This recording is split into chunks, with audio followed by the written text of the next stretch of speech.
الفصل الأول في حقوق الإنسان. الفصل الأول بيتكلم عن 4 نقط محورية، وهي تطور فكرة حقوق الإنسان على مر التاريخ، وإيه هو تعريف حقوق الإنسان، والخصائص والمبادئ بحقوق الإنسان، ومصادر حقوق الإنسان دي. البداية معانا بالتطور التاريخي لحقوق الإنسان، وده بيتقسم معانا ل5 مراحل. أول حاجة حقوق الإنسان على مر التاريخ كده بداية بعصر الفراعنة. بعد كده بنتنقل من حقوق الإنسان في الحضارة اليونانية والرومانية. وطبعا تالت نقطة معانا نقطة مهمة جدا، وهي حقوق الإنسان في الأديان السماوية، لأن لازم حاجة زي كده يكون ليها يعني جزء أو تكوين في الأديان بتاعتنا. رابع نقطة معانا وهي حقوق الإنسان في العصور الحديثة. وصولا بقى ل5 نقطة معانا، آخر حاجة هي المجتمعات المعاصرة اللي هي الحالية.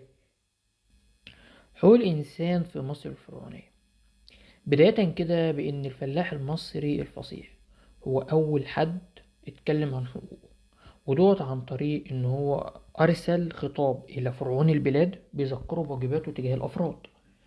وبعد كده الحضارة الفرعونية يعني اختصرت مفهوم حقوق الإنسان دي في كلمة واحدة، وهي معا، ودي بتعني العدل والصدق والحق. وأقرت الحضارة الفرعونية حق الإنسان في الحياة والتأمين الصحي والتعليم ومبدأ المساواة بين الناس جميعا.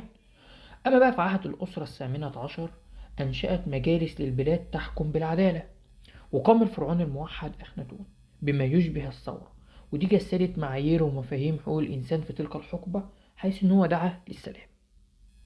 نتنقل بقى لحقوق الإنسان في الحضارة اليونانية والرومانية، واللي هنا تقريبا حقوق الإنسان كانت منتهكة حرفيا. فبنجد إن أفلاطون في جمهوريته الفاضلة بيقضي بحرمان العبيد من حق المواطنة، وإجبارهم على الطاعة والخضوع للأحرار اللي هم السادة بتوعهم. وده كان الحال عند الرومان، بل إن أفضل من اليونان تقريبا، حيث انتشر الرق بينهم وتجاوزت انتهاكات حقوق الإنسان في العصر الإغريقي والروماني.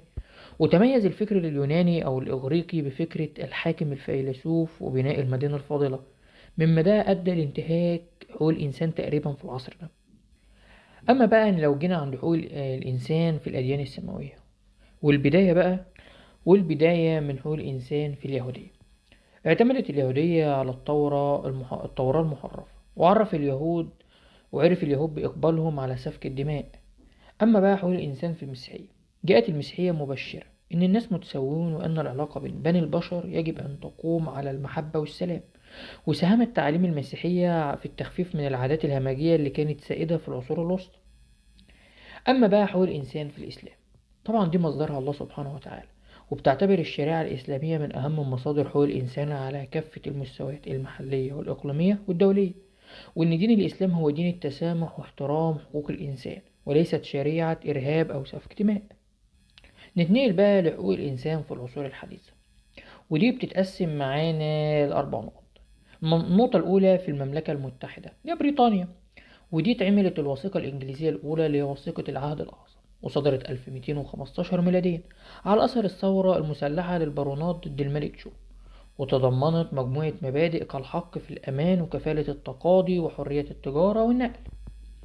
ومن المملكة المتحدة إلى الولايات المتحدة الأمريكية، وإعلان الاستقلال الأمريكي الصادر عام 1776 ميلادي، وده تضمن مبدأ المساواة والتمتع بحق الحياة والحرية والحق في طلب السعادة.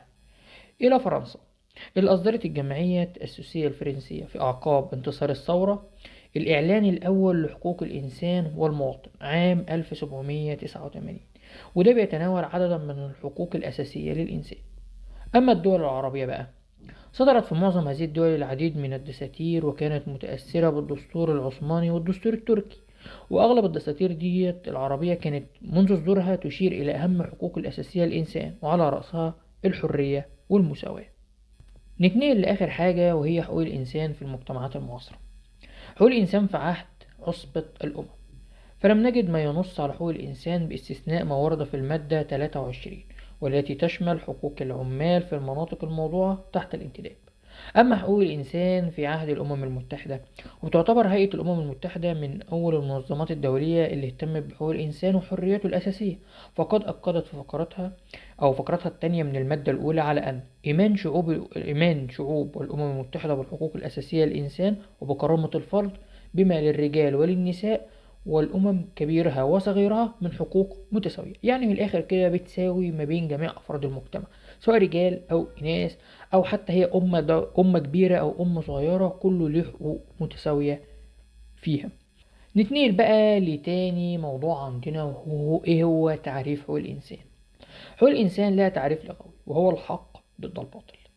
أما اصطلاحا فهي المميزات أو المصالح أو الحريات التي يتوقعها الفرد أو الجماعة من المجتمع.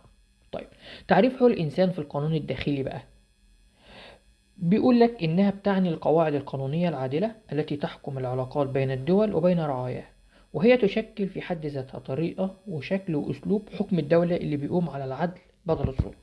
طيب، إيه هو تعريف حقوق الإنسان في القانون الدولي بقى؟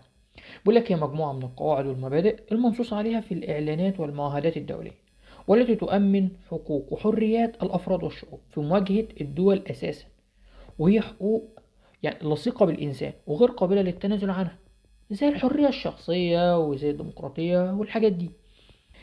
تالت حاجة عندنا هي خصائص ومبادئ حقوق الإنسان. إيه هي الخصائص والمبادئ بتاع حقوق الإنسان؟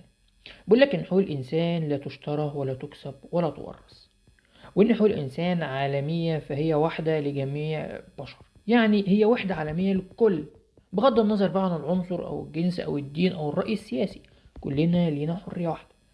وبيقول لك إن حقوق الإنسان لا يمكن التنازل عنها أو انتزاعها، مينفعش حد ياخدها مني وما ينفعش أنا أتنازل عنها.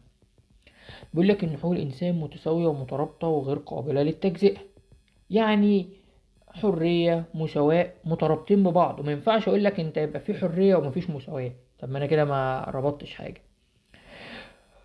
تيجي بقى نتكلم عن ايه هي المصادر بتاعت حقوق الانسان.